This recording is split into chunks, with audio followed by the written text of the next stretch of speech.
Hey guys, Simon from ARB Shepparton. One of the great things about being in sales for over 20 years is the people you get to meet and the stories they tell. I find it fascinating to sit down with a customer and go through all the places they've been, the things they've done and the things they've seen. So we want to bring some of those stories to you. So we're going to grab a group of customers, head up the bush, do some four-wheel driving and let them tell you their story. So sit back, relax, stay tuned while we bring you ARB Shepparton's four-wheel driving with friends.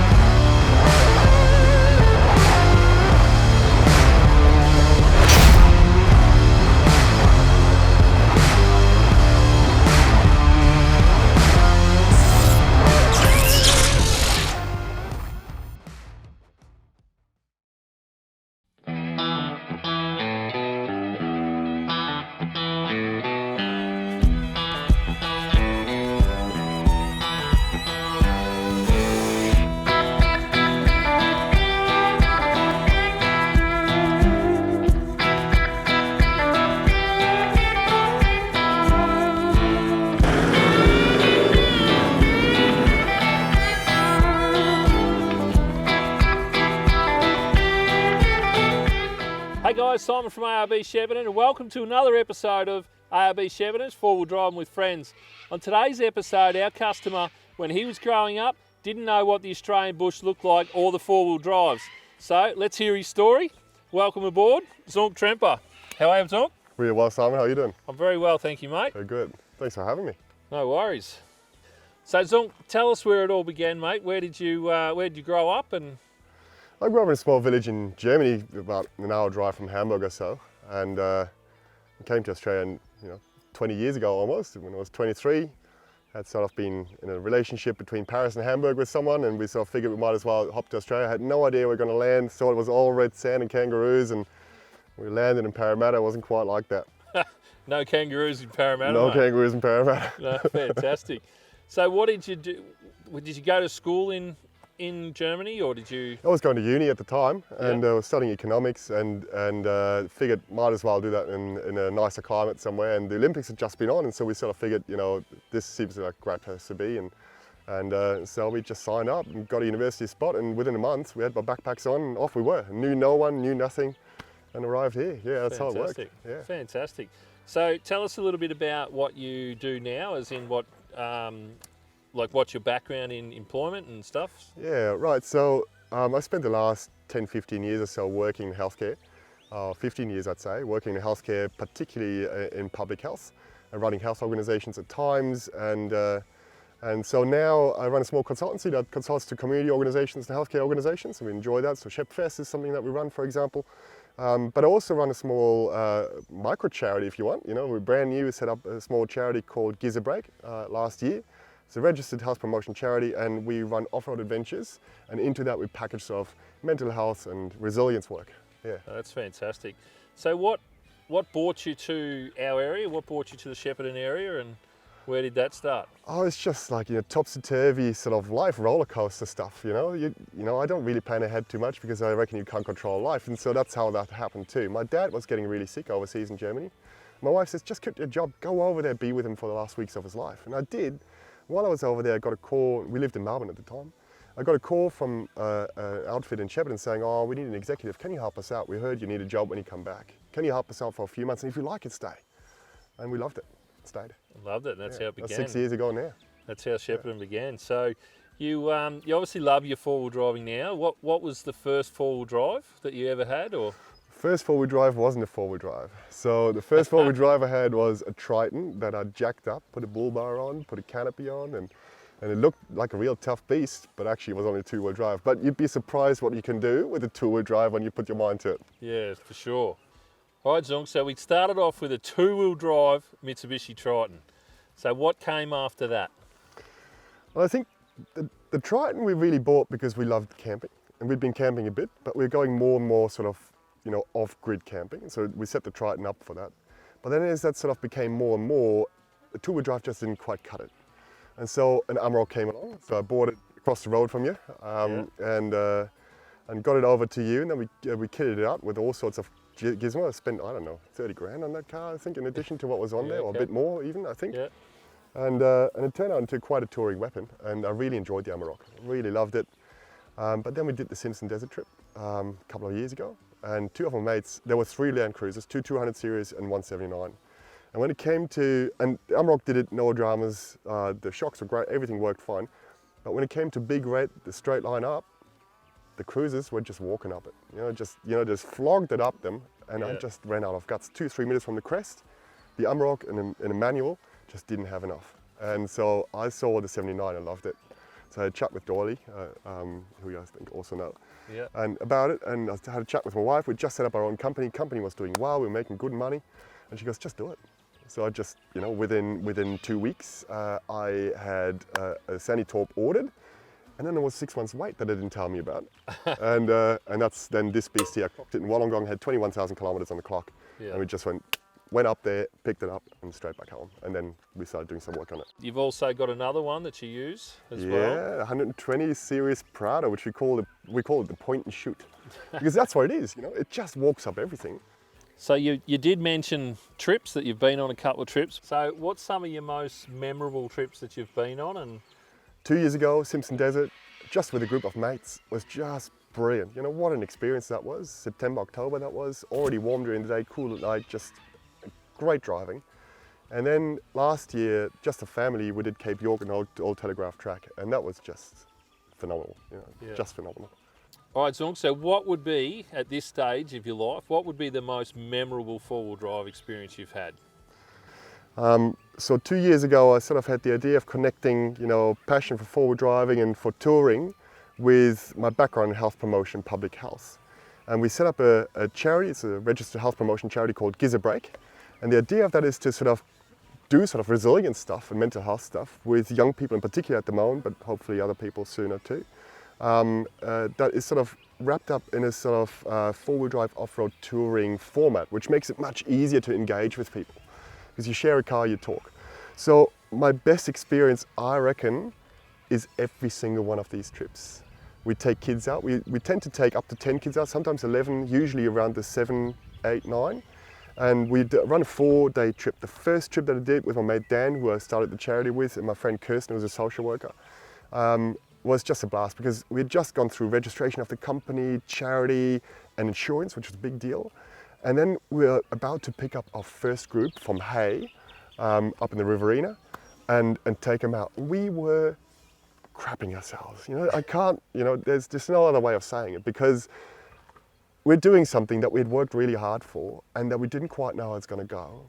And we were lying in the Hay Footy Club the night before leaving. We were just videoing each other, talking about how do we feel about this, and we were shitting ourselves.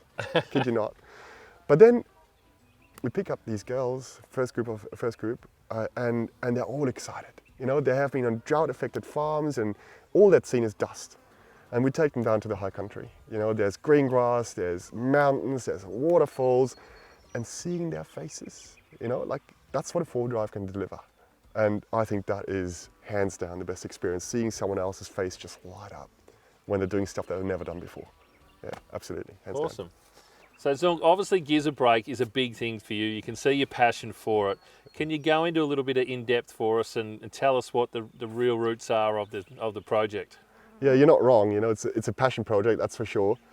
Look, living in a small rural community, you realise the value that community plays. The connections, the incidental connections you have at the coffee shop, looking out for each other, giving each other a shout out, helping each other in different things, or just knocking on an older person's door and saying, how are you today? Do you want me to get some shopping for you while I'm in town? That doesn't always happen. And we've noticed that over the years, communities sort of start drifting apart, and everyone does their own thing. Everyone works long hours, mortgage pressures, lots of screen time.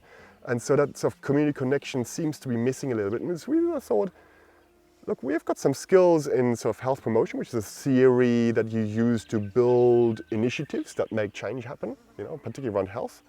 And we've got, the assets like cars and stuff like that.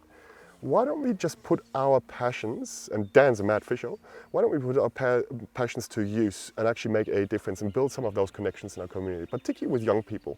Make them feel that they're listened to, make them feel that they're valued, and give them unique experiences and have conversations and just listen to each other. That's a skill that we as a community are at risk of losing, and we want to rekindle that. And sometimes you think, well, why don't we work at the policy level or at the sort of high levels to make change at council or whatever it is. So, well, there are people doing that, but if we can make a change in just one person each trip that we go, 1 out of 10, that's huge. And so we thought, well, if all of us started with the stuff that we can do at ground level, hands-on, if all of us did that, everything would be very different. So if that's what we think, we should be doing it. And so GIZ A BREAK was born, we set it up, and we started using health promotion theories, behavioral theories around how we design the initiatives. So an example of that is we work on resilience, and we use a resilience framework called the scale of protective factors, which is sort of 24 sort of domains of resilience, and we use them to design our initiatives. Every day is planned, very detailed planned, to hit each of those things again and again and again and again. And we get the kids to complete a resilience survey before we take them out. So we've got a fairly good idea what's going on in their heads at the time. We talk to the parents or the carers or whoever they're with at the time to get a good understanding of who they are, and then we talk to them beforehand as well. And we get them to pick songs, their favorite songs, and that tells a lot. Sometimes people pick just gangster rap, and sometimes people pick a mix of things. For example, a lot of Jimmy Barnes, stuff that the parents might listen to, and that gives you a sense, okay, there's a connection between parents and kids, or there isn't, or it gives you a story. And we make a playlist out of that, and it plays all the way through the trip. We call that neuro hooks, because the kids afterwards, when they listen to their favorite songs, they remember that time in that high country when I had that chat around the fireplace about respect. So neurohooks, that's what we call them. So that's sort of how it's designed, and that's how we run. 4 days off-grid, no screens, all get collected, and making sure that it becomes one group that starts talking openly about stuff that goes on in their lives. And then afterwards, we follow up. Sometimes someone needs a bit more extra support, so we make sure we take them along to something else. Or we talk to the teachers about, hey, have you looked out for kid X? And there's something going on there. Or we talk to the parents saying, look, we've observed something that we're a bit worried about. Can we talk about that? And so we put strategies into place, sometimes with their football cricket clubs, sometimes with their parents, sometimes with their mates. We get their mates to work around them, support them. So it keeps going sometimes for months, Yeah. And it's a journey. It's not just 4 days. Yeah. It's a 6 month sort of thing usually, and we're still in touch with kids we took last year. Yeah. So you told me not long ago that you took a group of 11 kids out. Now, I've got 2 kids at home who I absolutely adore. Of course you do. They're testy and they push the limits on you. How do you do it with 11 kids? You know what? We have a number of different strategies for this. We try to get to know the kids and their environment quite well beforehand. They might not even know that we're doing that, but we're trying to get a really good sense of what's going on. So we have a hunch roughly of who they are.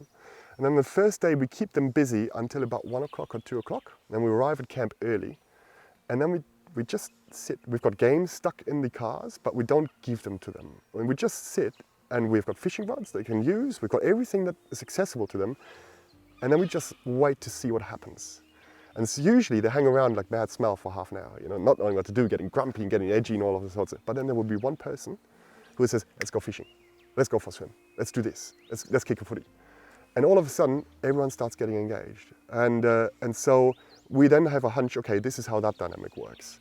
And there are usually a few kids who stay behind and don't get engaged. And then we find strategies to get them engaged. And so over the 4 days, our aim is that by the second day in the evening, we have a group that understands who each other is and respects them for who they are and values them for who they are.